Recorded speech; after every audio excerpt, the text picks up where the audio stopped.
Good morning mga kananay. Today, ipapakita ko naman sa inyo yung aking skincare routine kasi I just woke up. Makikita ninyo I have dark circles. Natural yan sa akin. Um, Papakita ko sa inyo kung ano yung skincare regimen ko kasi many of my friends always ask me whenever I go back to Manila.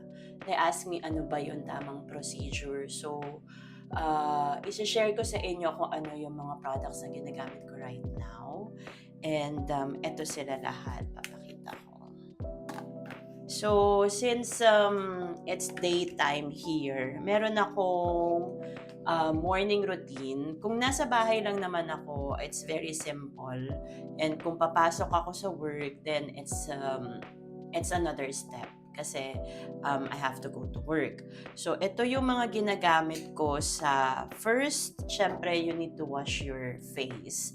And pag malinis na yung face ninyo, you have to use itong ginagamit ko na micellar water. After ko wash ng face, ang gagawin ko, lalagyan ko ito sa cotton and then lalagay ko lang to. Kasi pag naglinis tayo ng face with your face wash and with water and face wash, hindi naman lahat ng dirt na tatanggal sa face natin. So, gently, we have to remove pa din yung remaining. Especially kung after work, this is what I do. Hindi ko binabasa yung face ko. Kasi pagod, alam mo naman, pag baka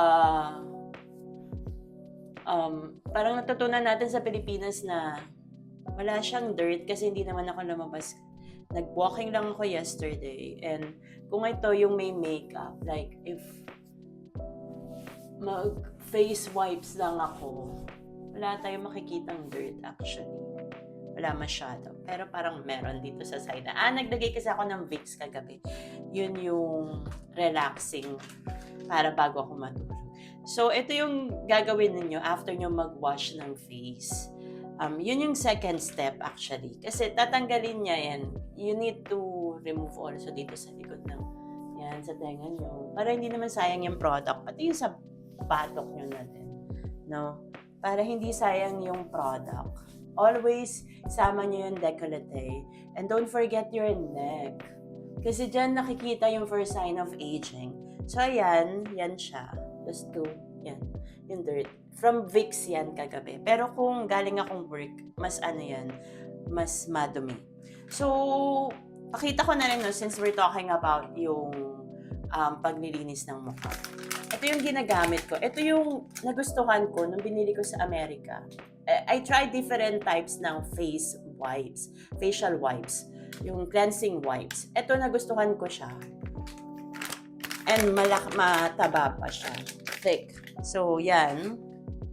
And then, after that, I prepare my skin. Halimbawa, pupunta ako ng work. So, ito yung ginagamit ko. This is Guerlain. Ayan, yung ginagamit ko. So, parang mga 2 lang. Yan. Ayan siya. Yan. Ito na yung pag-prepare. Halimbawa, mag-work ako. Parang may brightening na siya. Yan yung pinaka face base ko. Ganyan. Don't be harsh always upward motion pala ha. And huwag niyong kalimutan itong décolleté ninyo. Whatever is left, and always upwards yung paglalagay. And be gentle para we will not create lines, unwanted lines sa face natin. So yan, mabilis siyang matuyo. It's non-greasy. Ito, hindi ko naman to binili. So, kaya gamit ko. I swap it with my coworker. So, I know it's expensive. And this one, if I go to sleep, ito yung serum na ginagamit ko. This is hyaluronic acid by Elizabeth Arden. Ito yung ginagamit ko na serum before I go to sleep. So, papakita ko lang sa inyo just for the purpose of showing. This is a serum. So, yan siya. Naka-capsule form na siya. So, twist nyo lang. Yan. And then, put nyo lang sa hand nyo. Warm nyo. Warm nyo siya. And then, put it, yan, hyaluronic. So, it firms. It plumps your skin as well. Yan, hindi siya greasy. Ayoko kasi ng greasy dahil combination yung skin ko. Yan, pinagpatong ko na lang. Pero I don't do that, ha? I don't do double serum. Just to show you na very easy and it's not greasy. Whatever is left, ilagay nyo sa batok nyo. Halimbawa, nalagyan nyo na yung neck nyo, always in upward motion, yung decollete ninyo. Yan. So, ganyan na yung gawin nyo.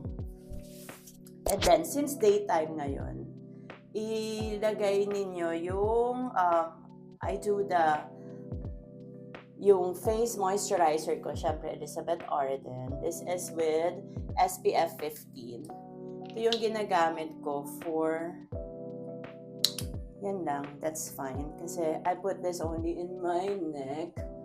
Kasi nga, it's a cream, so, it's, ayan. So, para hydrated yung neck ninyo and decollete ninyo. Ayan siya. And then, for my face, I put yung, kung halimbawa lalabas ako or punta ako ng work, ito yung ginagamit ko for my face sa work. Kasi hindi rin siya greasy. This one, from Bobbi Brown. This is Repair Moisture Cream. So, ito yung texture niya. Yan. Yan yung texture niya. So, just to show you, ganyan lang. Wala siyang sun protection, this one. This is what I use like to moisturize yung face ko kung before I prepare my makeup. Kasi kailangan hydrated yung skin ninyo before kayo maglagay ng makeup, or else magiging cakey yung makeup ninyo. Sayang napunta sa nails ko. So, lagay natin yun dyan. Ayan. And then, I put also yung eye cream.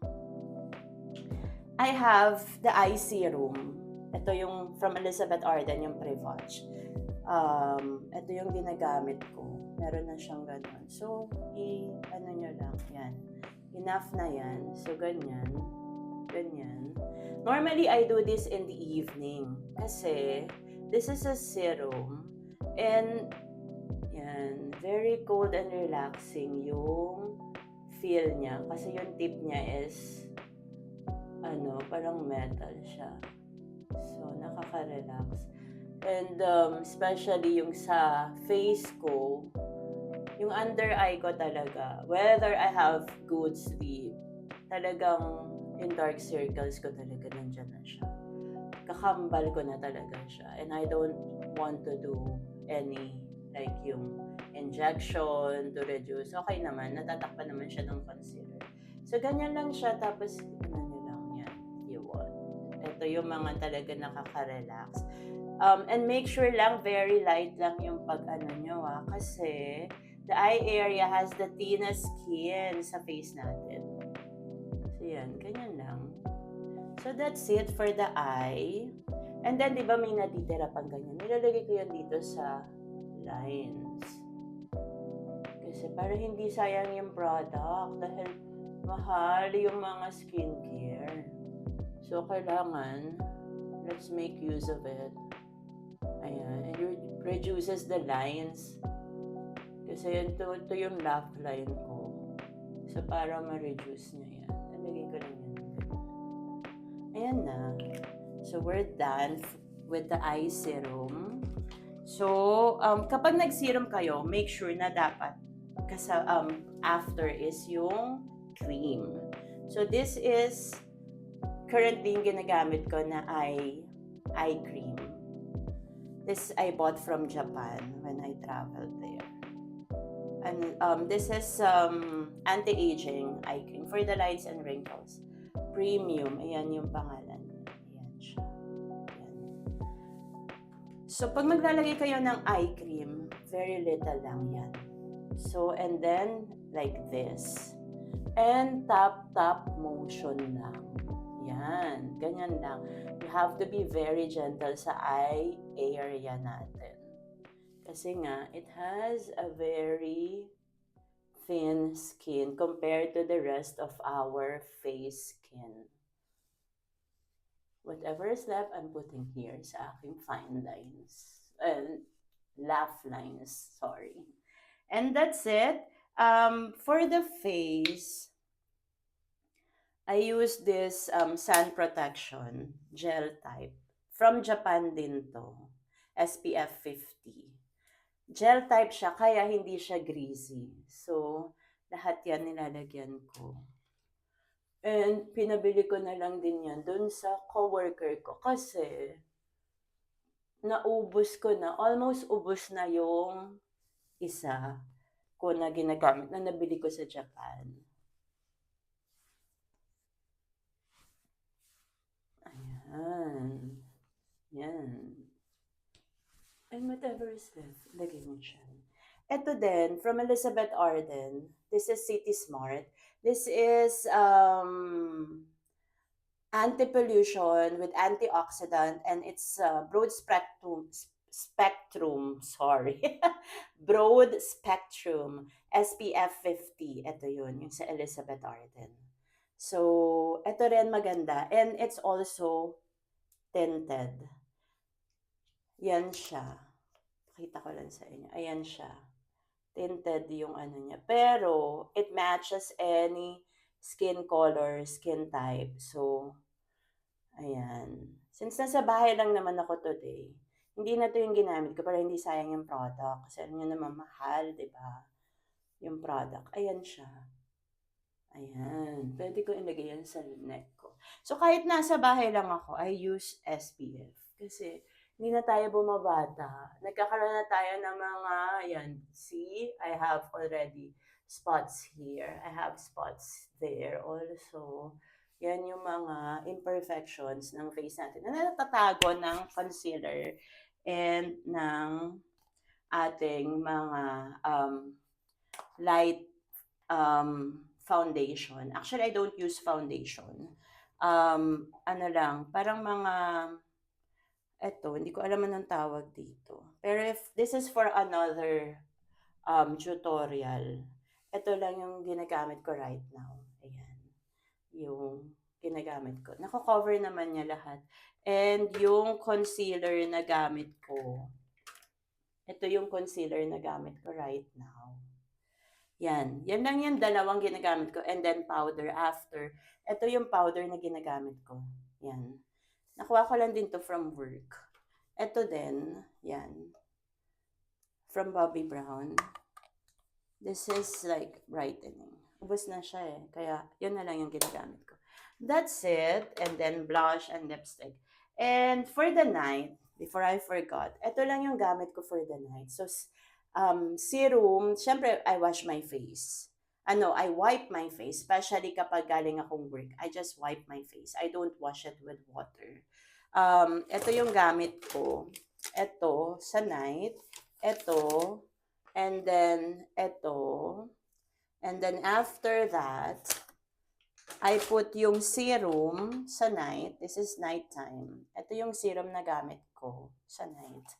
And then, ito yung night lotion. Lotion lang yung ginagamit. Hindi ako nagki-cream kasi I have combination skin. Combination meaning dry dun sa ibang part and oily sa T-zone. So, ito lang yung ginagamit ko na night.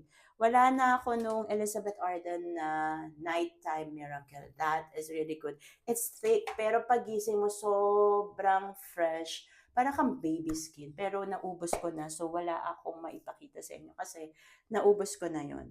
And then, of course, I already brushed my teeth before I drink the water para ma-wash out yung na-accumulate na bacteria habang natutulog tayo. And then, I put this one for my lips.